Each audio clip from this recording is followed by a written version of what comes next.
پنځه ټکي چې تاسې به ټوله ورځ آرام ساتي. د افغان هم درنو لیدونکو سلامونه، وخت مو بخیر.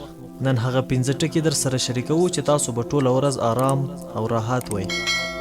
اول، د ژوند ښکلی سهار په سهارنۍ پیرزوینې چې د رب جل جلاله له لورې راکول شوی راپیل کړئ، یعنی لمونځ وکړئ. سهارنۍ لمونځ مو حسن ته ښکلا، د روح غذا او ټول روحي سیستم تصفیه کوي او جوړوي.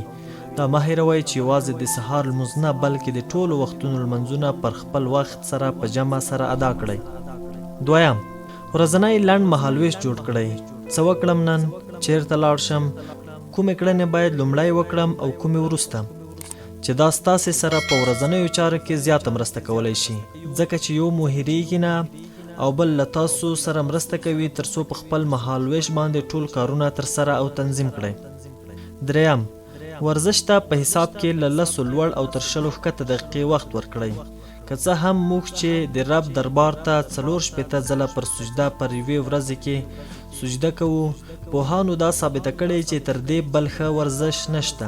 خو تاسو پر دې سربیره هم ورزش ته وخت ورکړئ څو ستاسې د ښه صحت ضامن واوسي. څلورم، د ورځې په پای کې مثبت او منفي ټکي راټول کړه، داسې چې کوم کار مې منفي و، کوم مثبت و، کوم باید تکرار نشي، کوم ښه اغیز درلود، کومه چاره د اسلام په خیر و او کومه د اسلام په خیر نه و. بیا له دې هر څه څخه یوه نتیجه وباسه، منفي ټکي یاد ولره او بیا یې تکرار څخه ډډه وکړه او په مثبتو ټکو تمرکز وکړه او په ژوند کې ډیر کړه. پنځم، د ورځې په پای کې د یوه نوي سبا هیله ولره او په دعا سره ورځ پای ته ورسوه.